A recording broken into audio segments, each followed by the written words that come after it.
Labdien! Mēs esam Datoru fakultātes studentu pašvaldības pārstāvi un esam šeit, lai jūs prezentētu rezultātus pētījumam par mobilo saturu lietotni.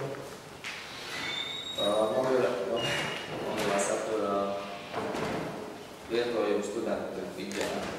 Tātad pētījums tika veikts sadarbībā ar LMT, tika izsūtīts aptaujas pārstāvjiem Latvijas universitātes studentiem.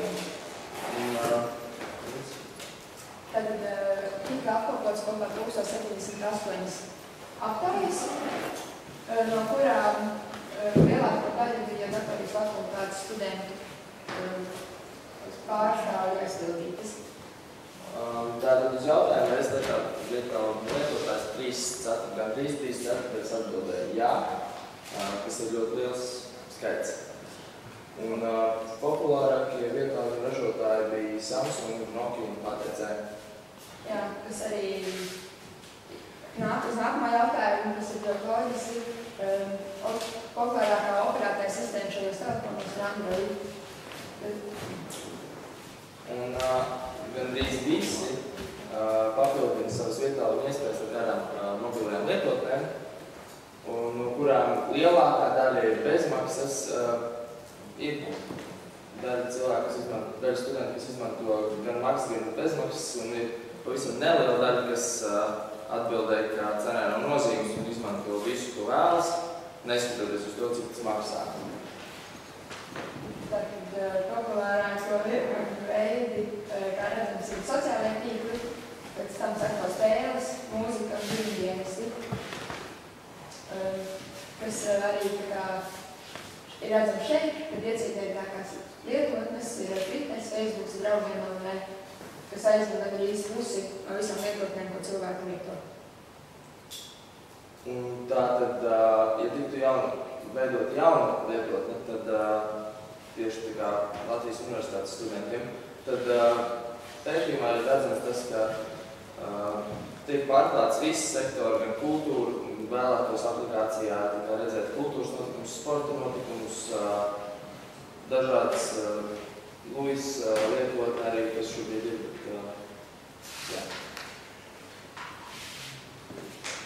Tātad lietotne, kas atvieglot ikdienu, kas bija šīs aptaujas pēdējais jautājums, ir cilvēki. Mēs izcēlām 4 galvenās šīs lietotnes. Viena no tām bija lietotne, kas rāda, kur atrodas Rīgas satiksme, dzelzceļa un Rīgas starptautiskās autostas transportu. Kā arī šajā lietotnē vajadzētu iekļaut taksometru cenu un attālumu salīdzināšanu. Vēl viena interesanta doma bija, kad varētu izgudrot plānotāju, kurš saka kalendāru, kilometru, taimeru, to listu. Kā arī jābūt iespējai ierakstīt iezīmi ar balsi, kas pārvēršas pēc teksta formā. Vēl divas interesants idejas bija, ka varētu uztaisīt aplikāciju, kas apvienot visus sociālos tīklus vienā aplikācijā. Līdz ar to cilvēkam nevajadzētu skrējīt no aplikācijas uz aplikāciju.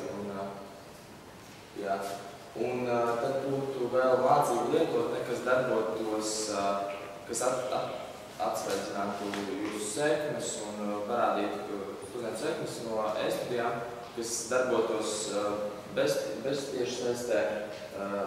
Attiecīgi varētu atvērt un apšķirties visu savu vēsturi, un internets būtu nepieciešams tikai tajā brīdī, kad vajadzētu atjaunināt datus. Aptauja tika arī iedota datorzinātņu vienu dalībnieku vidū, kas tikai aizpildīta vakar. Un, kā redzams, īpaši nekas nemainās.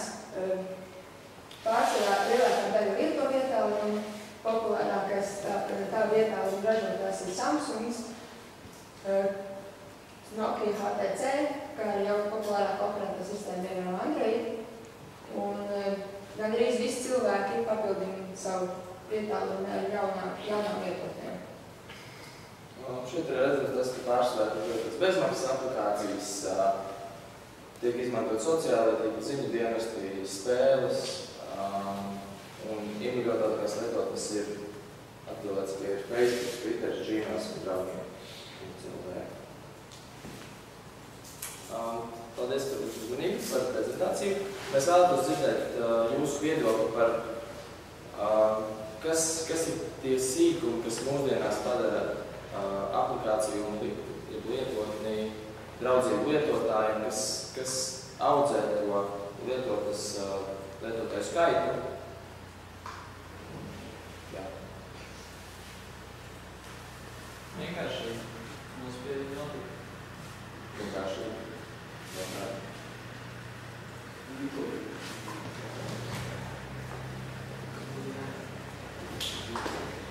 Vai, piemēram, vienmēr vajag taisīt tieši aplikāciju, ir ērtāk uztaisīt mājaslapu, piemēram, ar restorāciju par dizainu.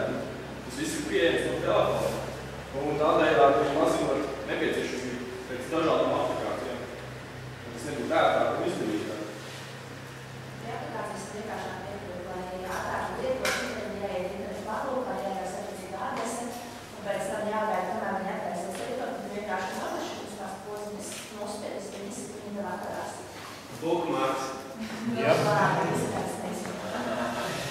Man izsēsīt tieši kaut vai 3 vai 4 lielākajā platformā aplikācija, kas ir netriviāls pasākums. Ja nu internetu Uzsvērā.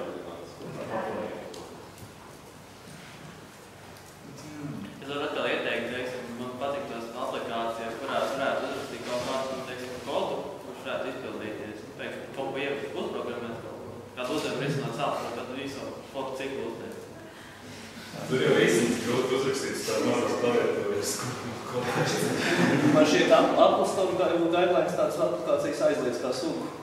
Tu nevari iekļaut interpretātors savās aplikācijās. Nē, ir, teiksim, paši jau. Paudu. Nu, vai vēl var, jā, caur viņai jau sandūs. Jā.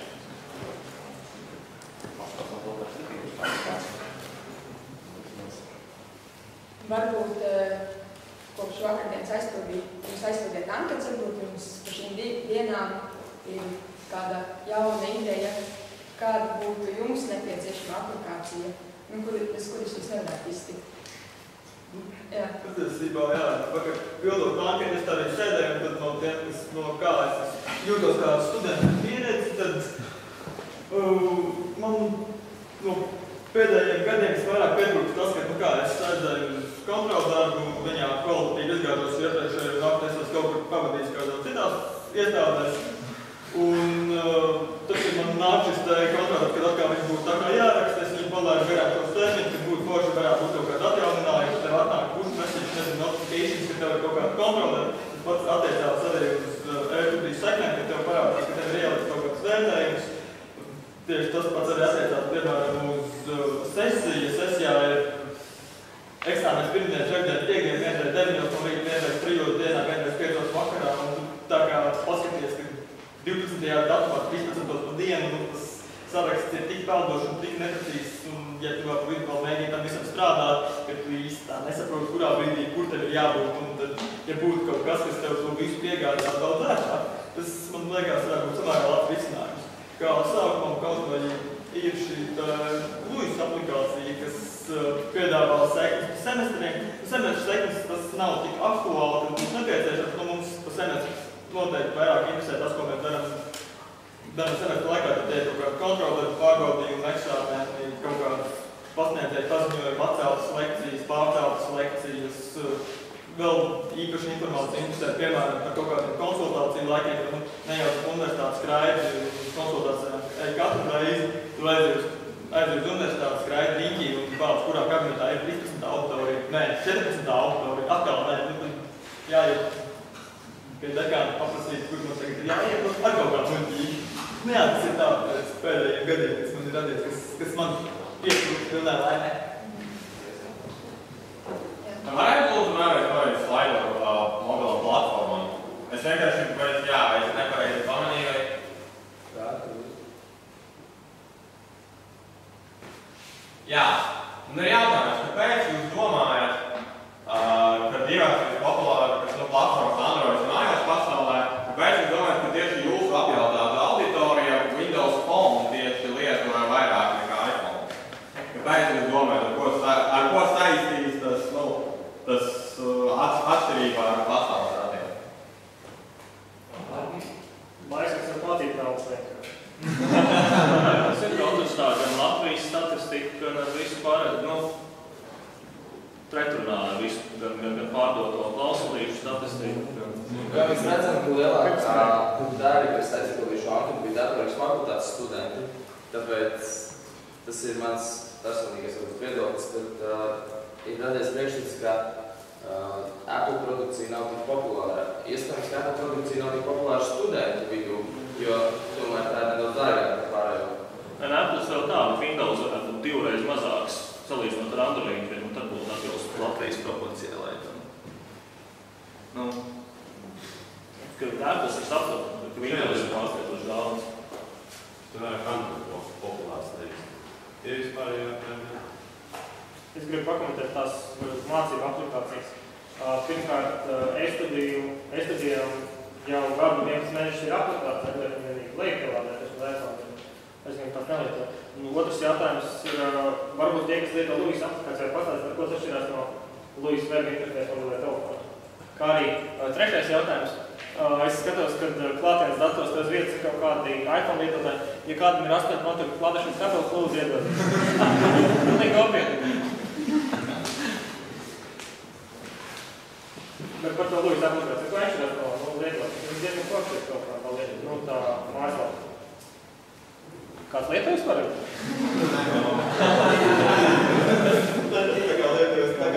Novilkt un kāds 3 reizes viņā iegāja. Pārliecināties, ka man ir parādījušās sekmes, bet tas šķiet arī viss, jo tur nevar veikt šīs funkcionālā darbības, kā man liekas reģistrēties studijām ar vispār. Man liekas, tas nav noticis. Pārstāvā aplikācija nodara darbs, ja tev ir bijis pēdējais eksāmenis, un tu vēlēs apsieties, vai tad tiešām pasniedz ir. Jā, tā aplikācija tika izmantot kā sezonāli, jo ir viņas reizes pāris gadā, un tur jau laikams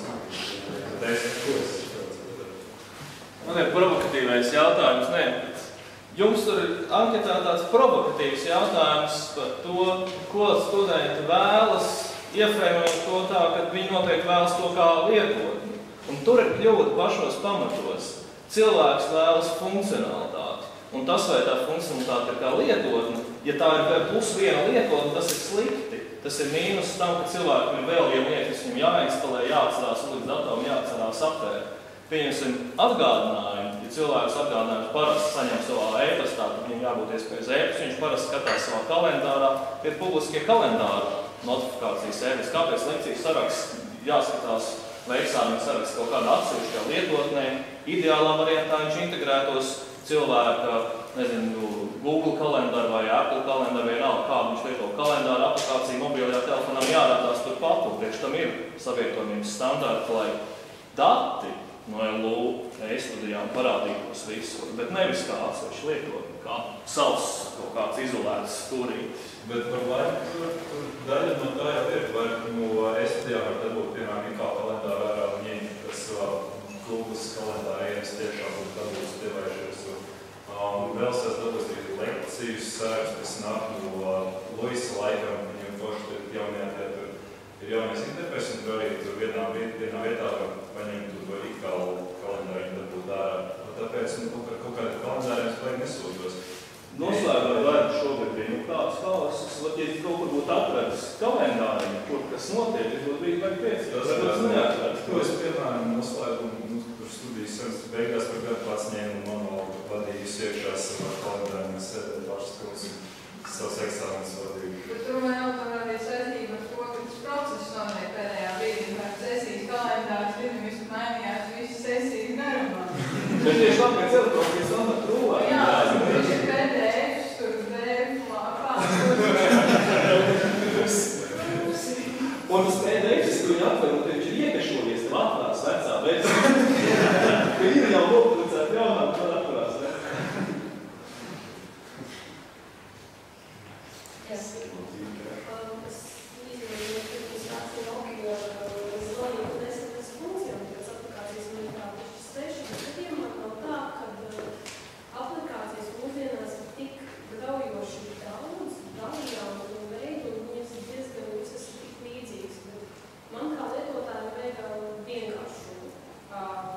Piemēram, ir tas kalendārs,